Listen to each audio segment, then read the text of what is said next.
So hoofstuk 6 handel oor die normaalverdeling, wat natuurlijk een van die belangrikste verdelings is in statistiek. En dan is daar ook ander kontinuele verdelings wat ons nou gaan kyk, die uniforme verdeling en die eksponensiaalverdeling. Nou, kontinuele verdelings speel 'n belangrike rol en net soos ons in hoofstuk 5 gesien het, is daar diskrete verdelings.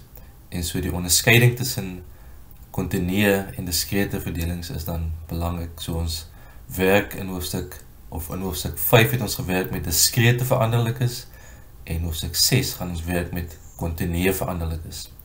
So die vraag is dan, wat is 'n kontinuele veranderlike en wat wil ons doen met verdelings as ons sulke veranderlikes bestudeer?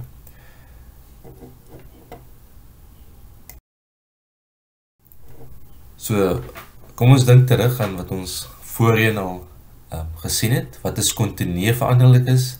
As julle teruggaan na hoofstuk 2 toe, sal julle onthou, ons het gepraat van kontinuele veranderlikes, is veranderlikes wat heelgetalle of desimale kan hê. So 'n voorbeeld van 'n kontinuele veranderlike is iets soos gewig. En so hier sal julle sien, gewig kan 70 kg wees, 70.25. So die idee met die heelgetal en dan die desimale is wat ek hier so net wil uitwys. Maar daar is baie ander veranderlikes wat kontinu van aard is, soos lengte byvoorbeeld, wat gemeet word in meter, veranderlikes soos bloeddruk, cholesterol, enige veranderlike wat uitgedruk kan word in getal, heelgetalle en desimale kan beskou word as 'n kontinuele veranderlike. En sulke veranderlikes word gemeet in baie areas van navorsing. So of jy nou in die landbou of in die medies of in besigheid of in die vervaardigingssektor werk, baie metings soos die word geneem. En sodra daar metings geneem word, het ons data. En wat kan ons leer uit daai data uit? Data het 'n sekere gedrag en daai gedrag kan ons modelleer met verdelings. En dit is die doel van die verdelings wat ons bespreek, is hoe kan ons die gedrag van veranderlikes, hoe kan ons dit modelleer met wiskunde? En so die eerste verdeling wat ons nou gaan kyk is die normaalverdeling. En belangrik by al die verdelings sal julle agterkom is die eienskappe. So let op al die eienskappe, hoe ons dit beskryf en sovoorts. So gestel ons het 'n veranderlike wat 'n normaalverdeling het, hoe kan ons so veranderlike identifiseer? So gestel byvoorbeeld ons werk met gewig. As jy 100 mense se gewigte geneem het en jy maak 'n histogram. So dink terug aan hoe 'n histogram lyk. So dink aan 'n histogram en die stawe van die histogram het 'n vorm wat klokvormig is soos wat julle hier sien. So die histogram se vorm lyk soos die en so vorm praat ons van as 'n klokvormige voorkoms. Simmetries beteken maar net as ons hom opdeel in die helfte, dan het ons aan die linkerkant en aan die regterkant het ons 'n spieelbeeld van mekaar. So die normaalverdeling het te maak met data wat 'n klokvormige patroon het. Let op, daar is my x, so x is altyd my veranderlike. Die f van x noem ons die digtheidsfunksie. Ons gaan nou sien hoe die normaal digtheidsfunksie lyk. En dan mi is altyd ons gemiddelde, die punt in die middel. So as ons werk met die normaalverdeling, is jou gemiddelde altyd in die middel en teoreties is jou gemiddelde en jou mediaan en jou modus dieselfde. So dink terug aan wat is jou mediaan, die waarde in die middel, jou modus is die waarde wat die meeste voorkom, so vir die normaalverdeling is daai 3 waardes dieselfde. Verdere eienskappe van die normaalverdeling. Let op, ek gebruik 'n hoofletter X, sommige plekke gebruik ek 'n kleinletter X. Hoekom die 2? As ek hoofletter X gebruik, dan noem ons dit 'n kansveranderlike. In Engels noem ons dit 'n random variable. So 'n kansveranderlike X, hoofletter, en die kleinletter X is net 'n waargenome waarde van my kansveranderlike. So my veranderlike wat ek bestudeer, kan tussen negatief oneindig en positief oneindig kan dit wees. So wat beteken dit as ons dink aan die voorbeelde wat ons al oor gepraat het? Dink aan gewig byvoorbeeld. Gewig kan 0 wees, of het kan positief wees. Dat is objekte wat baie swaar kan weeg, en dit is hoekom ons die positief oneindig hierso het. Dink aan temperatuur. Temperatuur kan negatiewe waardes hê, het kan 0 wees, en het kan positiewe waardes hê.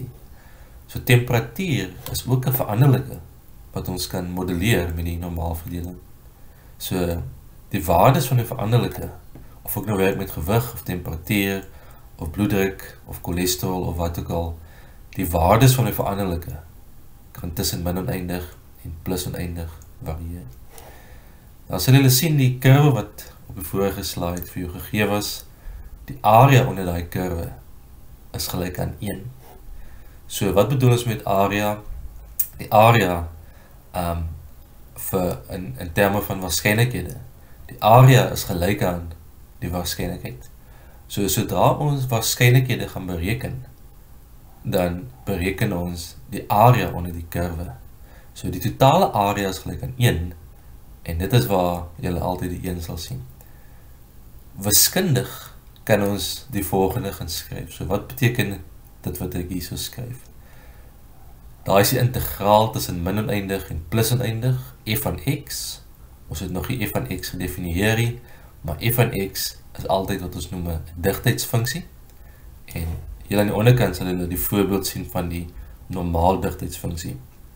En die ander waarskynlikhede, die digtheidsfunksies wat ons nou gaan kyk, het ook 'n wiskundige formule, maar die een spesifiek verwys na die normaal digtheidsfunksie. As ek die digtheidsfunksie sou inprop in daai formule in, so dit beteken ek integreer tussen min oneindig plus oneindig oor daai funksie, en die funksie is in werklikheid die klokvormige patroon wat julle gesien het in die vorige voorbeeld.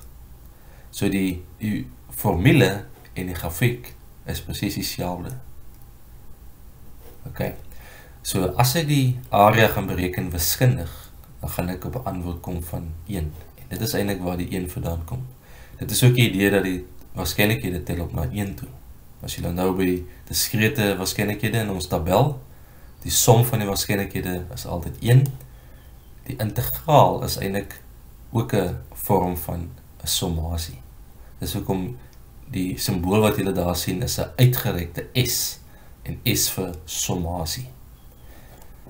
Die gemiddelde mi, julle sal nou uit in die middel geleef in 'n verdeling, so ek deel dit op in 2 helftes, so 50% aan die linkerkant van mi lê my data, en 50% van my data lê aan die regterkant van mi.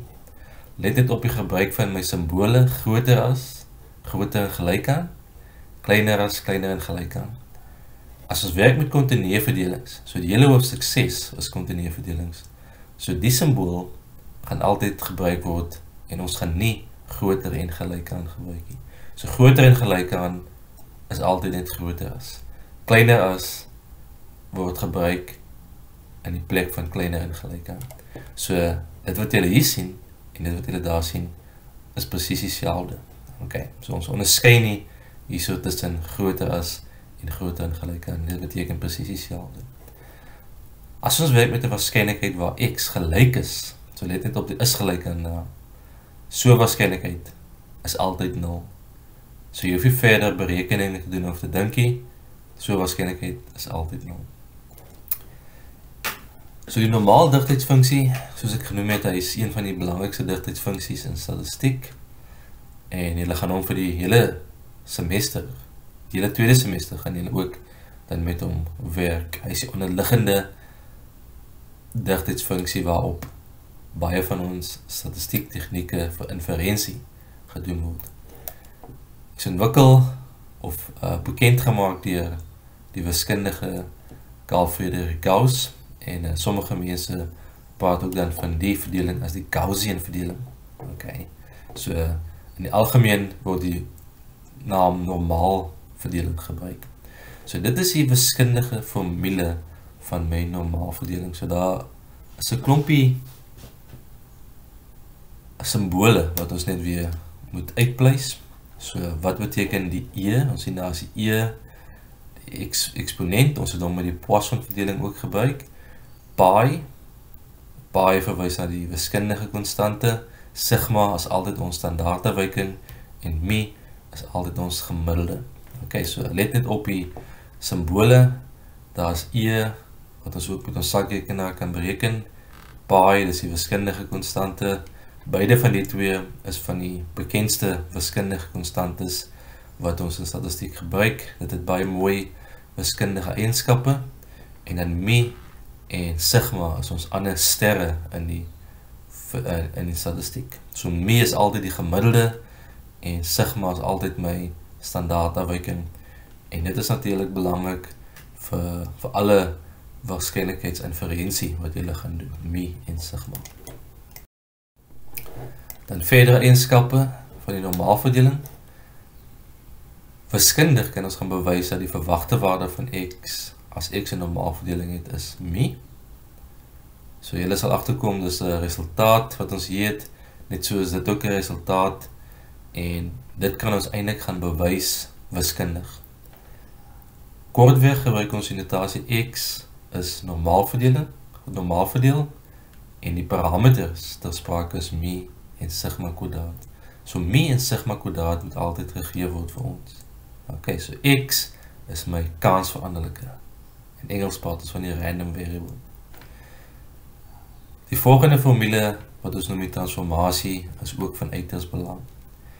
So die formule moet ons nodig hê, of het ons nodig om enige waarskynlikheid oor die normaalverdeling te bereken.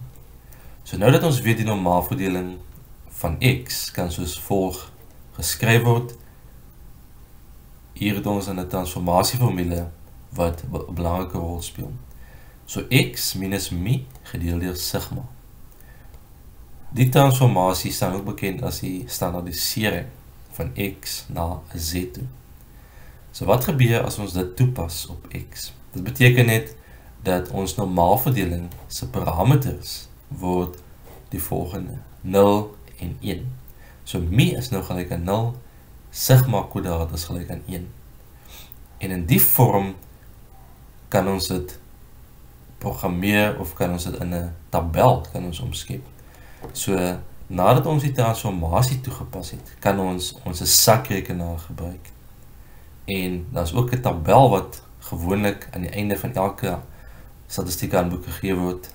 Die tabel staan bekend as die standaard normaalverdeling, en dit is wat julle hier sien. Z is die standaard normaal veranderlike, en dit is die notasie vir die standaard normaalverdeling.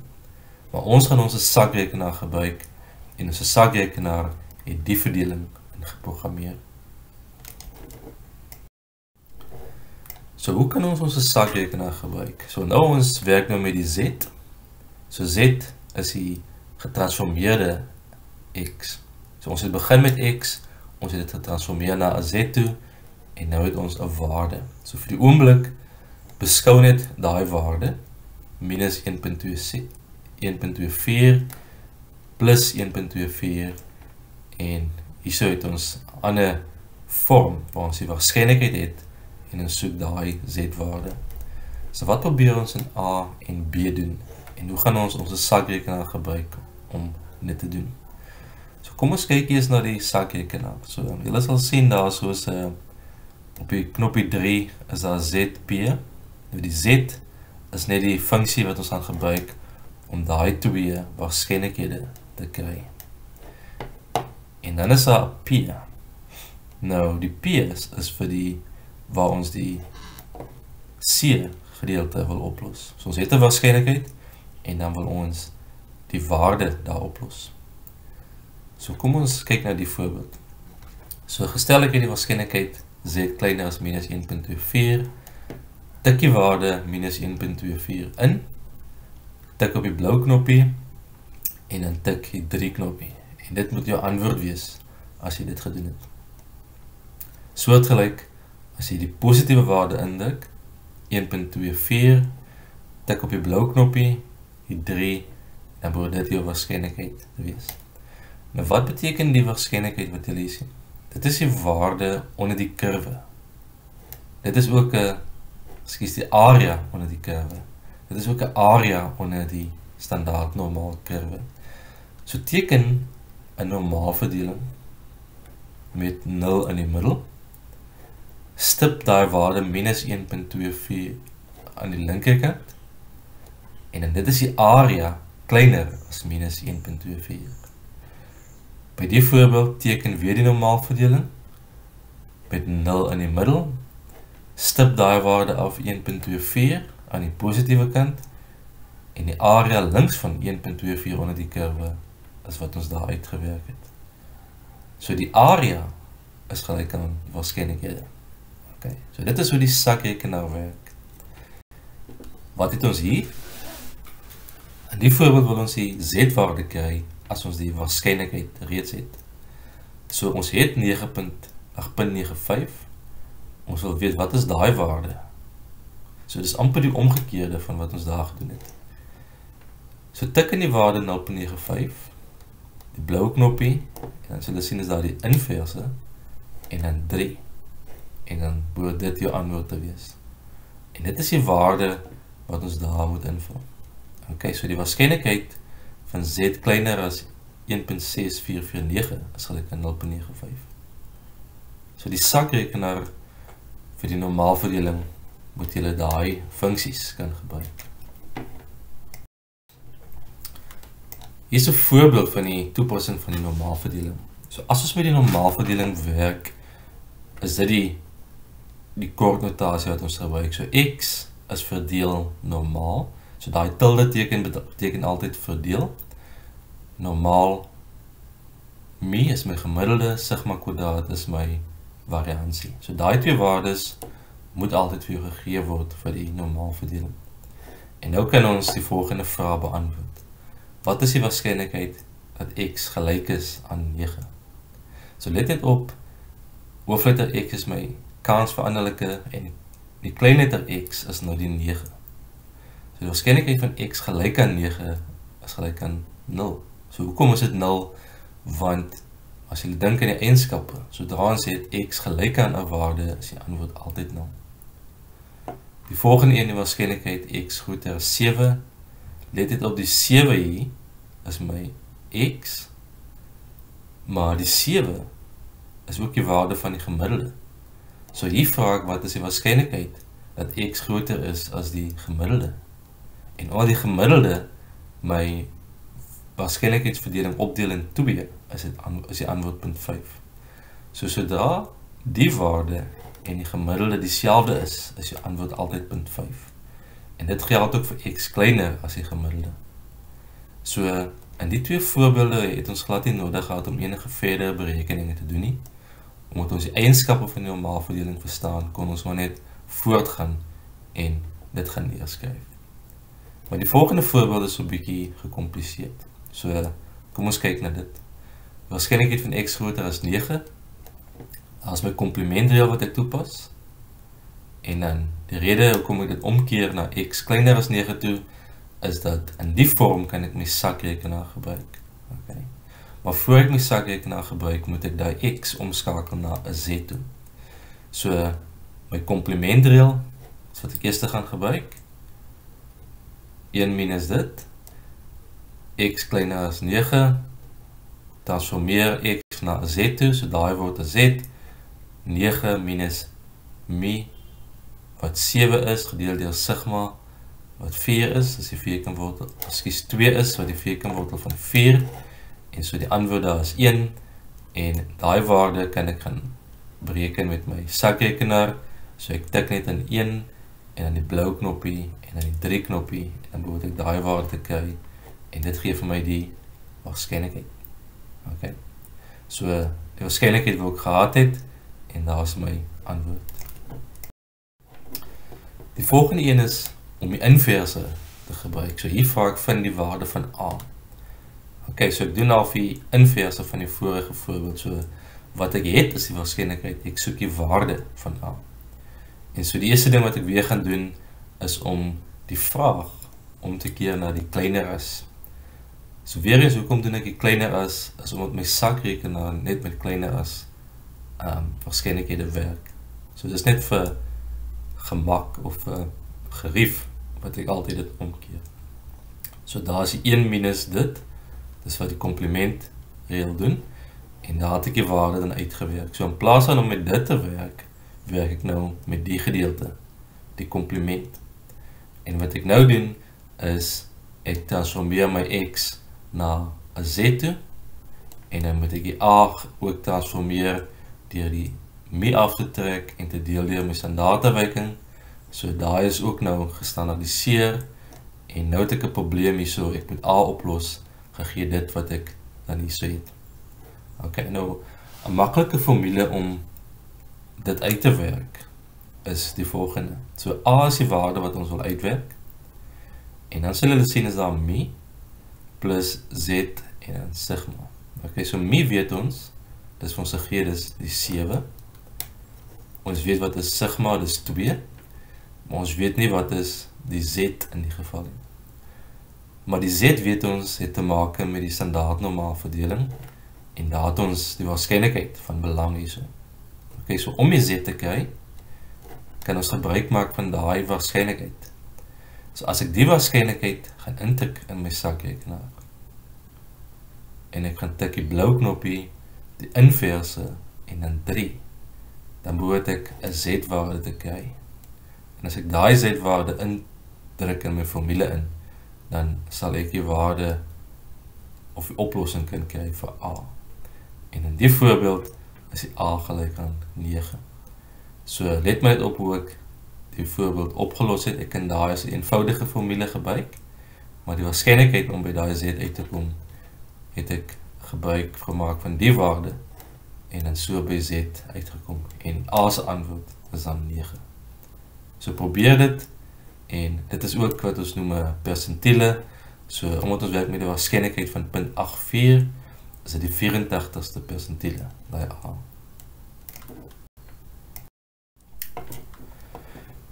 Die volgende verdeling is die uniforme verdeling.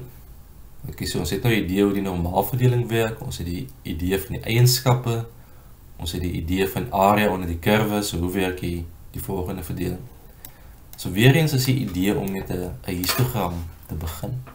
So dink aan 'n histogram, en die stawe van die histogram is almal ewe hoog. Okay, so jy het 'n histogram geteken, en daar is 'n klomp stawe, en die stawe is ewe hoog. Daar is uniformheid onder die stawe. En dan ook het ons 'n beginpunt en 'n eindpunt. So ons het 'n minimum a en 'n maksimum b. So die normaalverdeling byvoorbeeld het varieer tussen min oneindig en plus oneindig. Maar het ons 'n verdeling wat plat is, hy's uniform, en hy's verdeel tussen 'n minimum en 'n maksimum. Okay, so die vorm wat ons hier het, is 'n reghoekige verdeling. Okay, so ons het weer my x veranderlike, my digtheidsfunksie wat ons nou gaan definieer, uniforme verdeling. Maar let net op, het ons ook gevalle waar ons nou die eienskappe kan beskryf. So die gemiddelde, die mediaan en die modus is weer dieselfde. Hoekom is dit dieselfde? Omdat die verdeling is ook simmetries. Hy is nie klokvormig nie, maar hy is reghoekig, maar ook simmetries.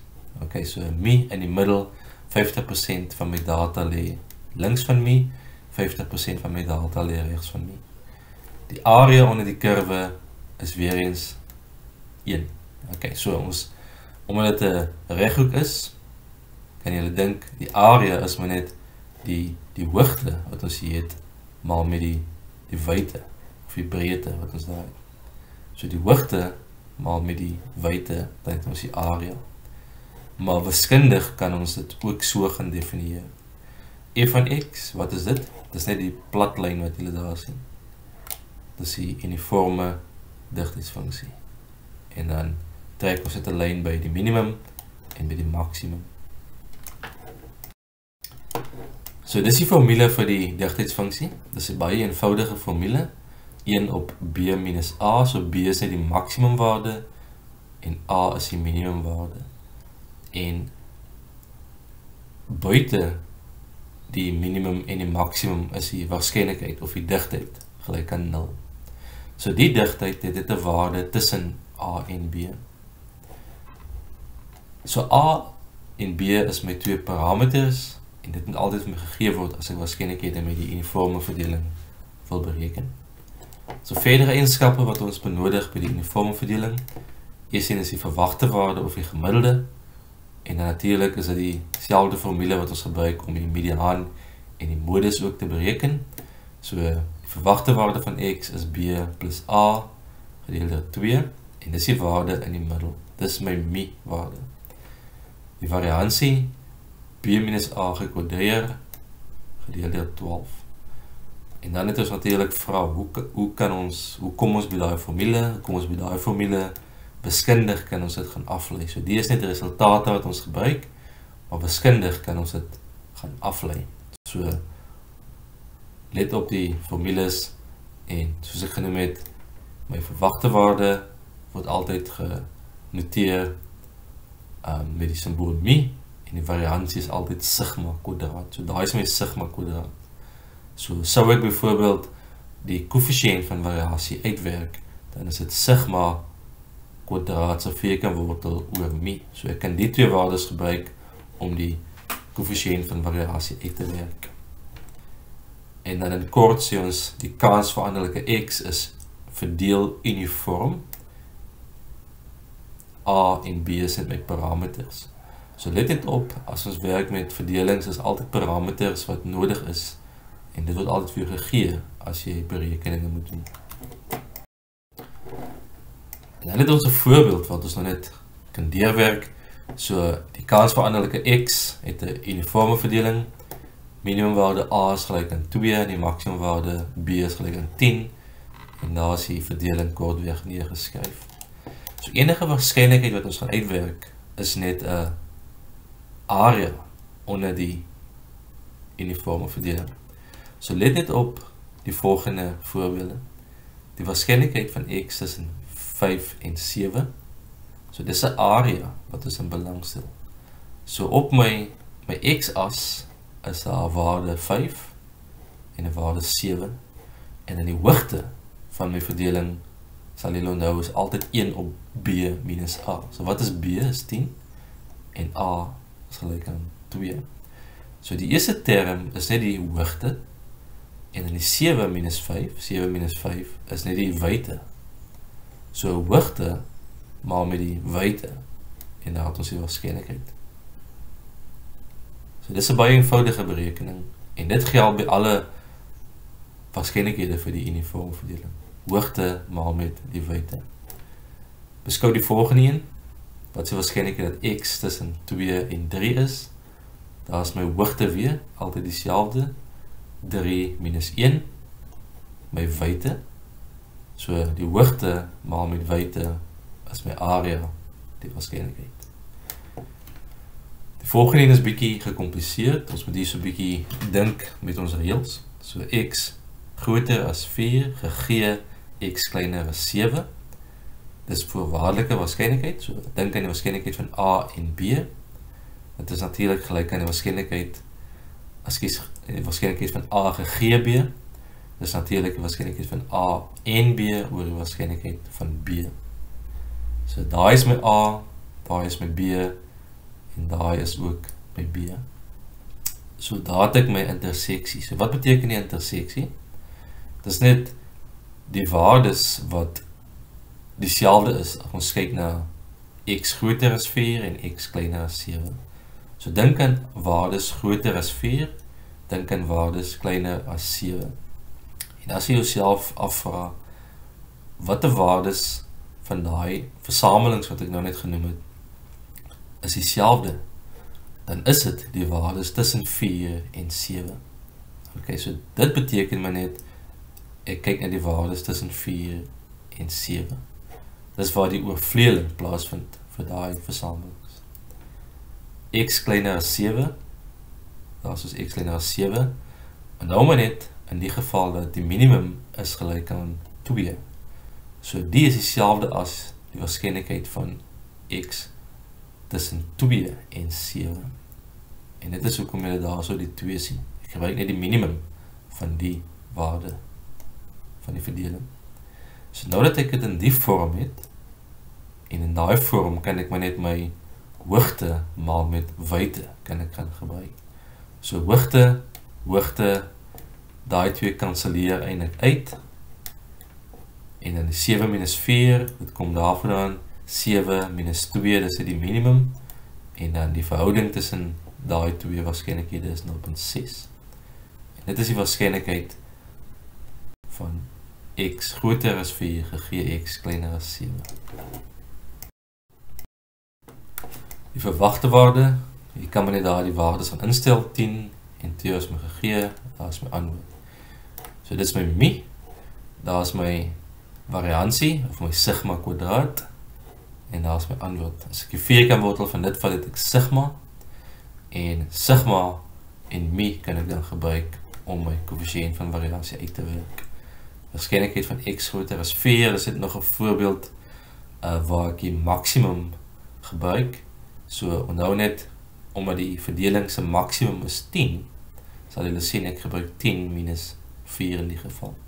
So teken altyd 'n prentjie net om te sien hoe die waarskynlikheid gaan lyk, en die area onder die kurwe is dan die waarskynlikheid. So hoogte, en daar is my wyte, 10 my maksimum.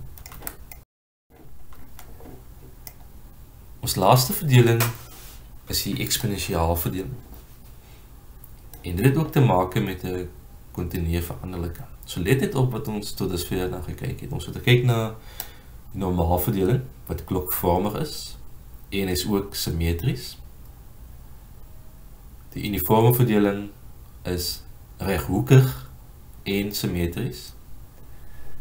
Die eksponensiaal verdeling is skeef na regsverdeling en is nie simmetries nie. Okay.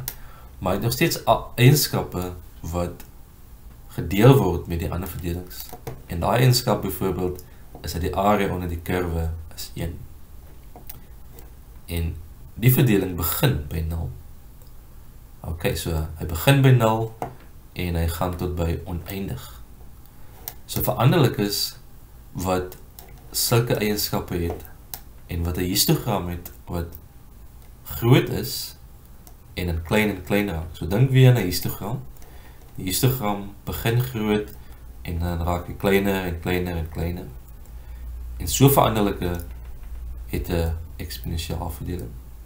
En tyd is baie keer 'n veranderlike wat so 'n verdeling het. So die leeftyd van kom ons sê van mense, die leeftyd van batterye, die leeftyd van baie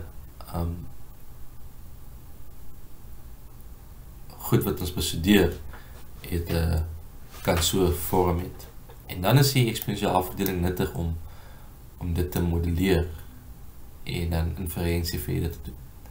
So wat ons in belang stel is net hoe die eksponensiaal verdeling werk en dan die eienskappe wat daarmee gepaard gaan. Hoe lyk die digtheidsfunksie? Jy sal op het ons altyd 'n f van x waarmee ons werk.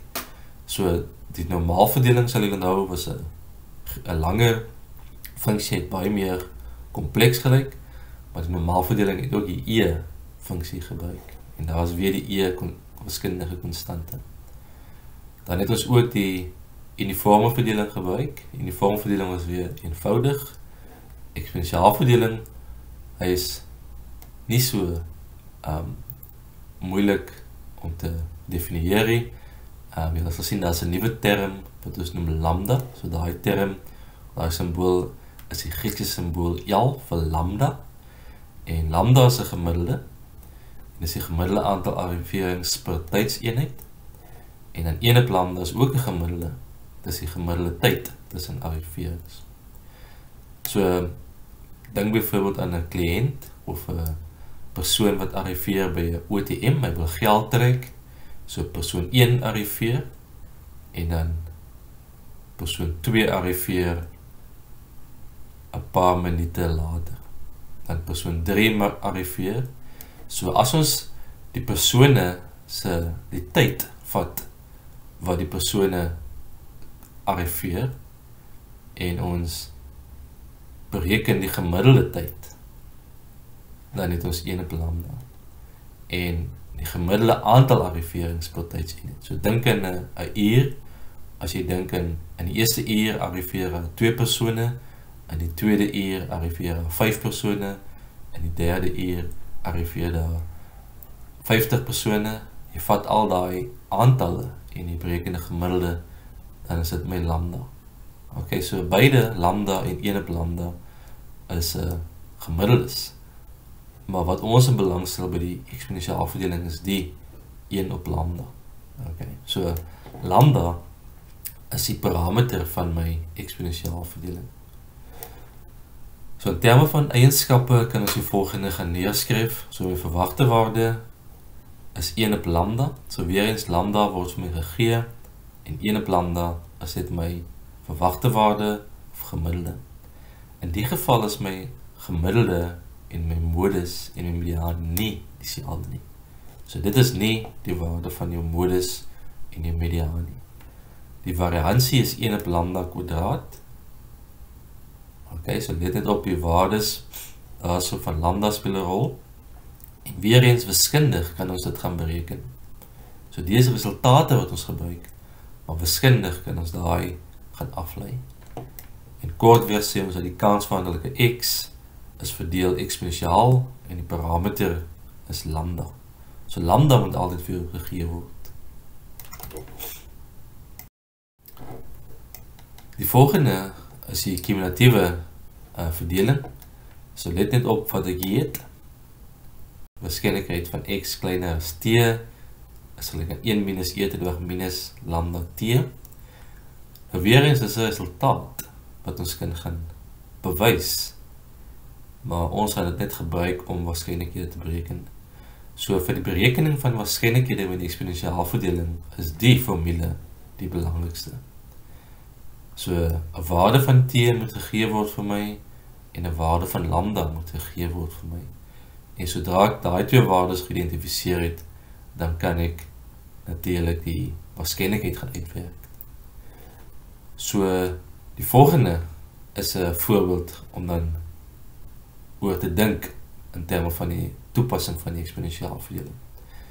So gestel studente arriveer by OTM. So dat is 'n OTM en student 1 arriveer en student 2 arriveer en ons kyk hier na arriverings per uur. So kom ons sê tussen 8 en 9 arriveer 3 persone, tussen 9 en 10 arriveer 20 persone, tussen 9 en tussen 10 en 11 arriveer 5 persone, maar elke uur in die dag arriveer 'n aantal persone. En dis net die gemiddelde aantal persone oor daai ure. En dan het ons die volgende, as student 1 nou by die OTM is, wat is die waarskynlikheid dat student 2 binne 6 minute sal arriveer. So 6 minute is net omgeskakel na uur toe. So 6 gedeel deur 60 gee vir my 0.1 uur. Hoekom gebruik ek uur? Want die eenheid waarmee ek werk is uur. So 20 persone per uur, dis die waarde van my lambda. So let net op hier, het ons te maak met die waarde van lambda, so dis die aantal persone per uur. En dit het ek neergeskryf as my waarde van lambda. En dan t is dan net die waarde wat ons daar nodig het, en dit is die 6 minute 0.1 wat ek gaan neerskryf het. So wat is die waarskynlikheid dat as student 1 nou by die OTM is, die waarskynlikheid dat student 2 binne die volgende 6 minute sal arriveer. So binne beteken my net kleiner as ek so gesê het, na 6 minute sou dit groter gewees het. So binne is kleiner as en na 6 minute sou groter as gewees het. So as ek my formule gaan neerskryf, is dit net daai formule wat ek daarbo gehad het en my waardes wat ek inplaas. So 0.1 lambda is gelyk aan 20 en t is gelyk aan 0.1. En dan moet ek net my waardes gaan uitwerk met my sakrekenaar en die netheid weet julle nou om met die e-funksie te werk uit daai waarde en daar is my waarskynlikheid. So onthou net die waarskynlikheid is altyd 'n area. So teken die eksponensiaalverdeling.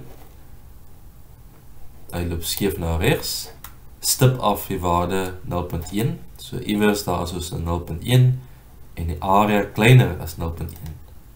Daar is die area wat ek uitgewerk het.